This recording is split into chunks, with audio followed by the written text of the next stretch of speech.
Bonjour les amis, moi c'est Emel, votre amie. Je fais cette vidéo aujourd'hui pour donner des petits conseils aux personnes qui se retrouvent dans une situation de célibataire.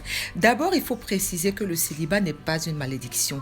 Le célibat n'est pas un esprit de célibat. Le célibat est une situation dans laquelle on peut se retrouver après une rupture plus ou moins douloureuse. Alors, la première des choses à faire lorsqu'on est célibataire, c'est d'arrêter de se morfondre et d'arrêter de prendre cette situation comme une situation catastrophique de désespérer. Hein? On n'est pas désespéré quand on est célibataire. On n'est pas une personne anormale quand on est célibataire. La première des choses, c'est de vous enlever ça de votre tête, de votre esprit. Arrêtez de penser que le célibat est un esprit, est une malédiction. Lorsque vous avez déjà sorti cela de votre esprit, vous pouvez alors profiter de ce célibat pour développer certaines choses en vous, les capacités que Dieu a pu mettre en vous. Cherchez déjà à être heureux, tout simplement.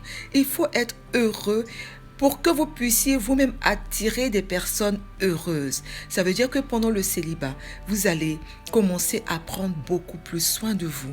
Vous allez sortir, rencontrer des gens. Vous allez commencer à vous adonner à votre passion.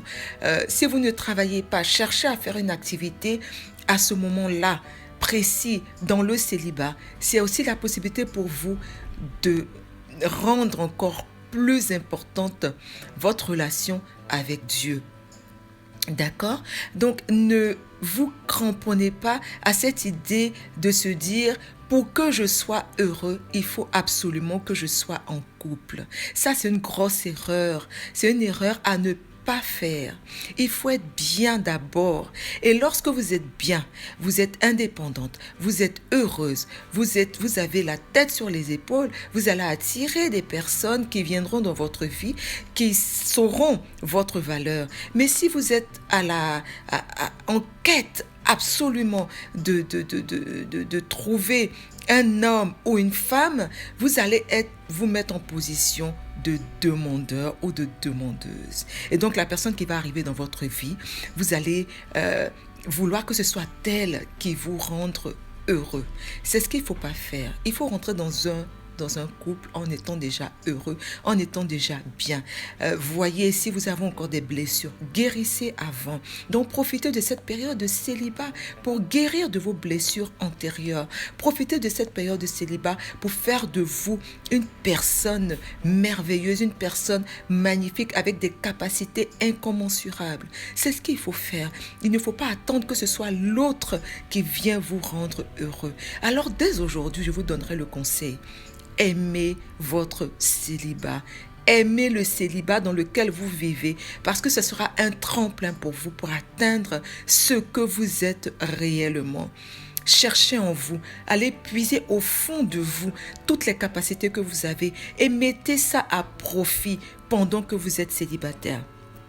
C'est ainsi que vous allez pouvoir attirer la bonne personne. Si vous êtes mal, vous allez attirer une personne qui viendra profiter de votre faiblesse. Mais si vous êtes bien, vous êtes une personne forte, vous êtes une personne sûre d'elle, vous allez voir que vous allez attirer des personnes qui sont tout aussi positives et qui vous feront avancer vers un meilleur avenir, un meilleur moment en couple. C'est ce qui est important. Alors pensez-y sérieusement et ne vous découragez surtout pas. Il y a quelque part une personne qui vous attend. Il y a quelque part une personne qui fera de vous ce que vous devez réellement être. Ça veut dire une personne merveilleuse, pleine de capacités pour pouvoir avancer dans la vie. Voilà le conseil que j'avais à vous donner. Surtout, ne me remerciez pas. Je suis tout simplement votre amie. N'hésitez pas à partager la vidéo et puis abonnez-vous à toutes mes différentes pages. À très très bientôt et je vous fais de gros bisous.